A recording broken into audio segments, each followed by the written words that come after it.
In addition to a new season, the Riverdogs are keeping up a 5-year tradition despite COVID-19. Here to tell us more about this year's Reading Around the Bases is Chris Singleton, Director of Community Outreach for the Charleston Riverdogs. Good to see you again. Thank you so much for having me. This is a great program. Remind viewers what Reading Around the Bases is. Yeah, it's mainly our thing with CCSD, making sure the kids keep exercising their brain as well as their bodies when they're playing baseball. So we actually are in 11 schools and we're reading to second graders and having a ton of fun doing it.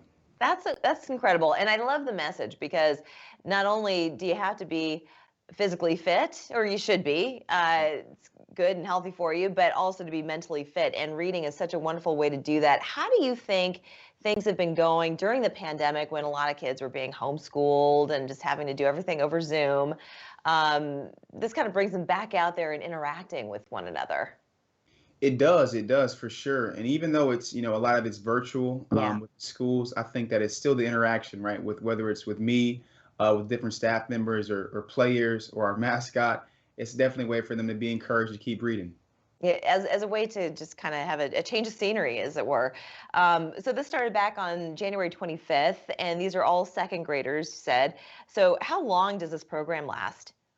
Yeah, it'll actually last a couple months. And the really cool thing about our kickoff was we had Asher Wojciechowski come in, and he was a big league ball player who came and read to the kids to kick everything off. That's great. That's wonderful. What did you read? Do you remember?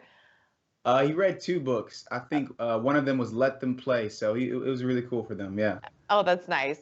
Okay, with this program, the students come away not just with better literacy, but they also get a few things, one of which I think is so cool. So I'll let you tell our audience what they get in the process.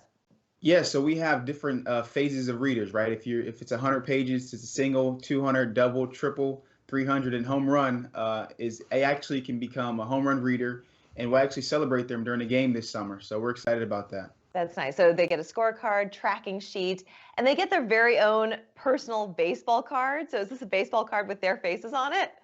Yeah, we'll try to get their faces on it. We had it with their names and stuff last year, so we'll see what we can do in house to make it really cool for them. Seeing their face on a baseball card is something they've probably never seen before, for sure. Yeah, absolutely. Most people haven't.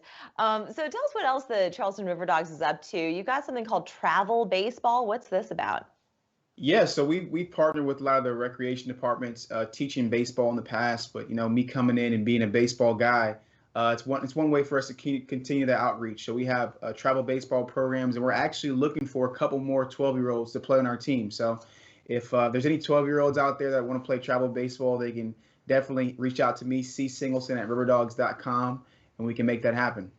That's fantastic. All right, going back to the reading, you, sir, are also an author of children's books. You've got a new one that's going to be coming out. Tell us more about this. Yeah, so this actually came to mind when everything was happening last year. I said, how can I let people that look like me, little kids, know that they matter?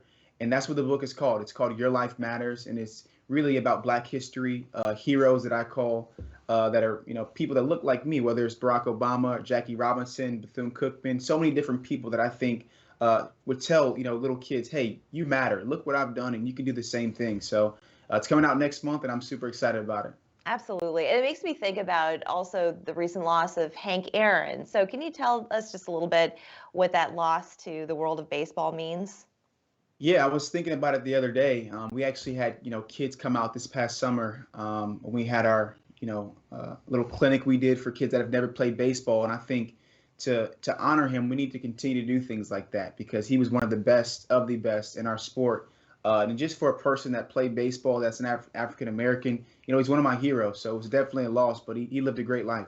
Absolutely. He certainly did. And you're doing a wonderful job over there at the Riverdogs, Chris. I want to thank you so much for joining us. And we're going to bring you back. I want to talk more about the new book that you got coming out once it hits store shelves. So that's really exciting. Gives us something to look forward to.